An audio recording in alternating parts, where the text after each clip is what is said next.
What's up, guys? So if you have been asking,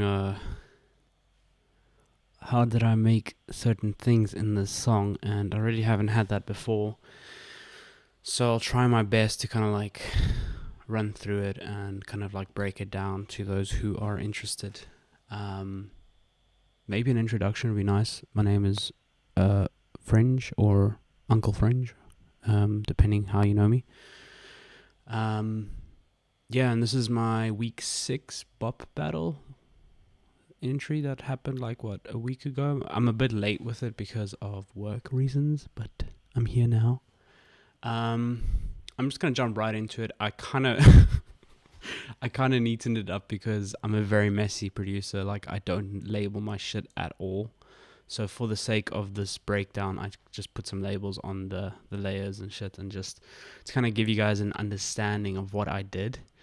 As far as I remember, when I got the sample, I just dragged it in here. Oh, you can't even see it because of my fucking webcam.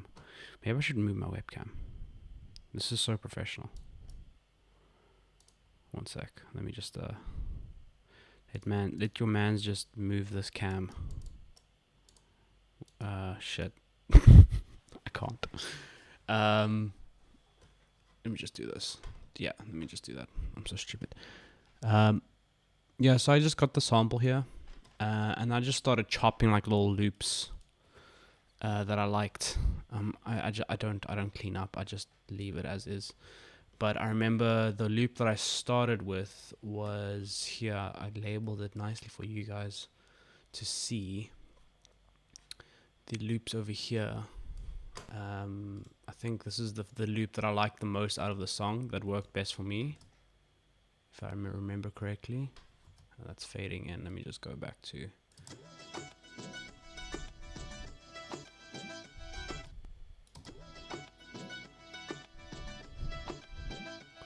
I don't know, it just sounded nice to me, so I just used that as the core element for the whole song. And then I stole some of the strings from the song as well. Like here, I threw on some just like little sound effects from the song itself, or like these strings with crazy reverb on it.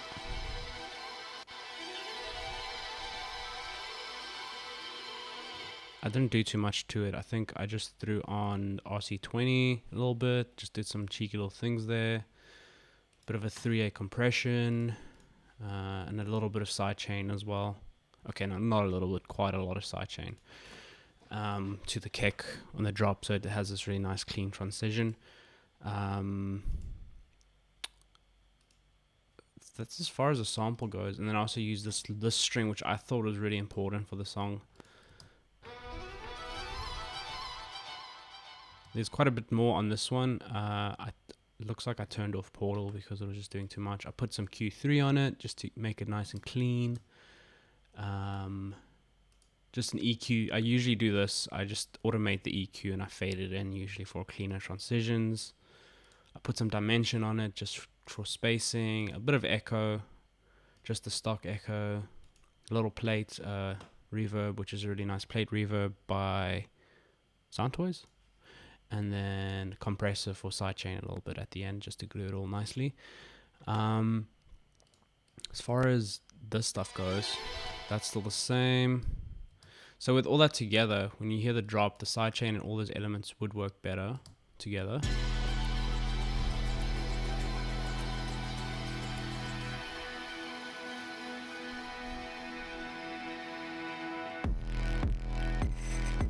If you can hear, like,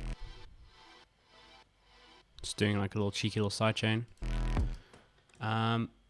Yeah, so I did that. Let me just boost this real quick because I think it's a bit soft in the video. I'm just gonna let it clip. I don't give a shit. So I started out with the main loop, and then I put strings in as well. This is from the Spitfire Labs, Spitfire Audio Labs plugin, which is free, by the way. Really amazing string sounds, piano sounds. So definitely go check that out if you're into strings and shit, which I certainly am. A lot of my core sounds in my music, I use a lot of string. Um, I played viola as a kid, so maybe that's just an influence. I'm not too sure. I just like cinematic shit because I studied film as well. So these things just influence you without even knowing. So the strings themselves are just like what I like to do. Because the Labs plugin sometimes does eat my CPU quite a lot, and I like keeping a lot of headroom for my CPU not to suffer too much. I usually just do like a one take. I record like a little one note string, bounce that out into audio in the project, and I just keep on doing that. And then it's a really quick, streamlined way to kind of like quickly get your idea down. Oh, let's see, my CPU is freaking out at the moment.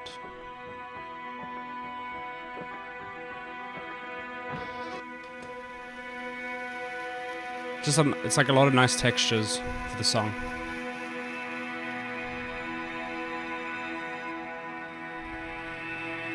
Some cello, some little shakers. I think also that has Labs has really weird not shitty sounds, weird shit you can use.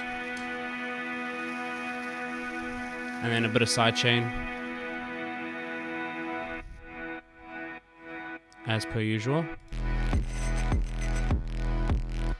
And then I busted all on one master thing, compressed the sidechain as always. Just use a stock Logic compressor for my sidechain. I've been using it like since 2015. No complaints. The usual high cut filters, fading in things nicely in and out. That's a lot with the ambience there already. I'm also just trying to refresh my memory because I haven't opened this in a while, except for just renaming it now. So that's that loop. Oh yeah, so I pitched it down, I think. I pitched down the loop an octave down. So that was the original idea. The original one sounded like this.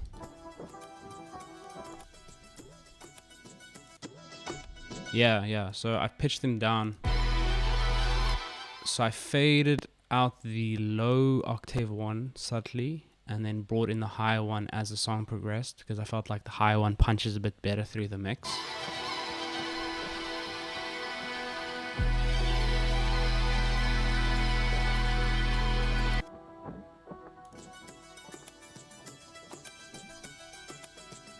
Yeah, pretty simple. I really don't know how to do breakdown, so hopefully you guys understand what I'm saying. A lot of people have been asking me about the bass. The bass is very simple. It's really like I used Logic's Alchemy synth, which is the stock synth, and I have this one preset that I use a lot, and I just like play around with it and just mess around with the settings. I try not to use plugins as default. Sometimes I do, but I really try not to, and I try modify it. I really want to put like effects on it. I process it a lot just to make it like your own sound, because if you're making music, it's very easy like just to use a preset, and then everyone ends up using it, because you have those people, the omnisphere sound, especially in like trap music and stuff, that, not that it's a bad thing, but it's very recognizable. So it's nice to kind of differentiate yourself between a lot of producers, just having your own signature and stuff. And like this is like me over the years that I've gathered like what works for me as an artist, and I found like certain presets that I like, and I save those and then I tweak them as I work. And then the bass, what my secret source is Camel Crusher. Fucking Logic 10.5 has fucked up my GUI for Camel Crusher, so I have to use this ugly ass Apple interface. It still works, the presets are still there. Annihilate is my go-to one. British Clean's also really nice to get a cleaner, punchier sound.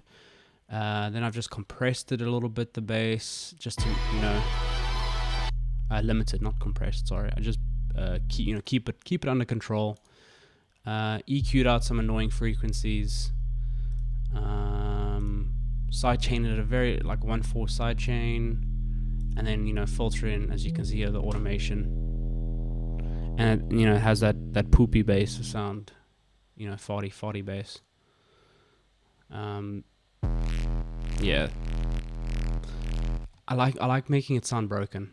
And then the kick, I don't really have a go-to kick. I just like working on whatever works with the mix. I think this is a Kai Whiston kick. Yeah, it's from Kai Whiston's sample pack that I bought off Bandcamp. It's a fat kick. It's a nasty boy. It's a big nasty fat boy. Good fun. And then what I also like doing is like you get a nice little sharper kick. Sorry, there's a fucking fly. You get a sharper kick just to kind of punch through a little bit. You don't hear it really in the song, but just like that subtle, it just makes the kick a little bit sharper in the mix. It's very subtle, but it makes a difference. In terms of snare, I think it was a Sophie snare that I used. I really like using her stuff. She's got some amazing stuff. Samples. I think the splice one is really good. It's just the snare. Camel crushed it a little bit. Put a little bit of reverb on it as well. That's like a nice little trick as well that I use just to space out your snare a lot. And then the hat. Very standard hat with a bit of Camel Crush. And this is just the stock Logic distortion this time. Sometimes it's nice to differentiate your distortion, because if you use Camel Crush for everything, as much as I love to do that, it just all starts sounding the same and the mix sounds like ass. So sometimes using like different distortion plugins, like, you know, Saturn by FabFilter, Logic's stock one, Distortion 2, Camel Crusher, I think Output has a distortion plugin now, which I haven't looked at. It looks pretty sweet. Yeah, so hat. What else is here? Oh yeah, so that is the intro section, basically, like the first section. Oh, and this screech, I think, is from the Doreen Electra sample pack. Just it adds a nice little bit of texture to the song.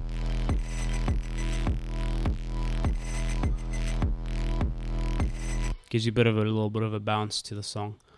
In terms of hats, this Hey Hey, I think is very much influenced by South African music, I guess, with Kom especially. I don't know. I think over time, you know, you live in this country and you get influenced by the genres here and stuff. So just putting a bit of South African flavor on things is quite nice. And I don't like keeping it going constantly, because then it just becomes really boring really quickly. Which sometimes it can get a bit repetitive for me personally. So like just keeping it, you know, here and there, just for some variety. FRNGE, who are you? Oh yeah, and then I sampled Harry's voice, obviously. That's mandatory. The first stream, my first bop that I made, he reacted to me. I was like the first time I entered a bop battle. And I was like, no, I have to sample his voice. It's like, it's just too good. I couldn't, you know. FRNGE, who are you? So I think I just put like very simple. I think I put I put vocal synth on it just to space it out a bit more, which is nice to do. Bit of EQ. This is just the stock EQ, and then just a bit of compression, just to keep it nice. All right, okay. Uncle FRNGE is next. My man, the uncle. And then this one, I just chopped up his voice a bit, put some delay on this. Just to keep things separated, because like I like chopping it up and, you know, doing weird shit with it. I don't know how to explain my process. Like, I really don't. I'm sorry. I just do it. Man. And then, yeah, so that is basically the first kind of drop. It builds up.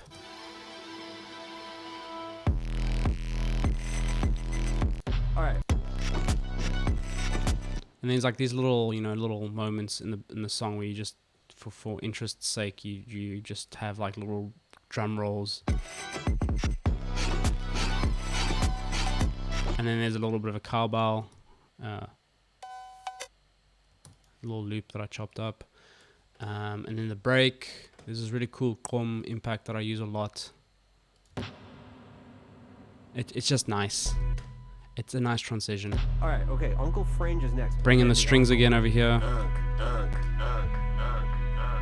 And then I automated the echo here. I was just messing around with the knob and it had this really cool effect.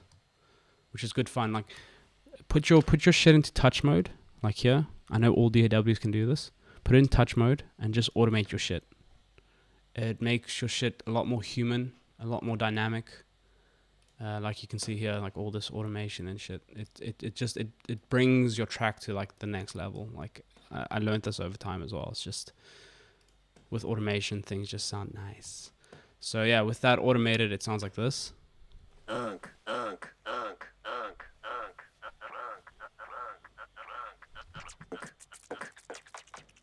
Doesn't even have to be in time. It's just like nice ear candy to listen to. And then I use that bow bow notification sound on Harry's stream. I just reversed it. Just a nice little texture. Alright, then I ran the sample, this Salaroo sample, the loop that I used in the beginning.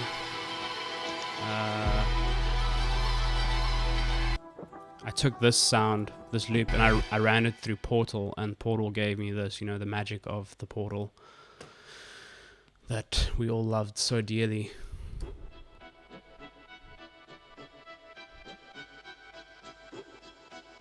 It just gave me that. It's just one of those moments you just land on, and then I just bounced it out, and I put a bit of a filter sweep into it, just a high cut sweep into it, a little bit of reverb just to give it some space. And then I faded in a gabba kick because it had a lot of bass in, so I didn't even need to put the bass in this section.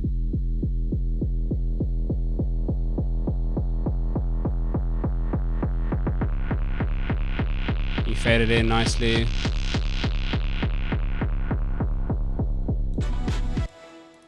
And there's just some really weird, cool Dorian Electro loops as well that I used. I just sped it up a lot. A lot of the time I like pitching shit down a lot of the time. It just makes it sound more dirty and broken, which is very much my aesthetic that I like using. And then this is the loop, I think. Yeah, that's the loop. Then there's a kick here for the sidechain, because that gabba kick, because of the tail is so long, the sidechain is going to be ducking like for so long. So if you get like a little short click track, it's often recommended that you make an independent kick that activates your sidechain, and you mute it. It's like it's not even active, but because of because that's all it sounds like. It's just like a click, basically, a really shitty click. And then you EQ that to your sampy over here.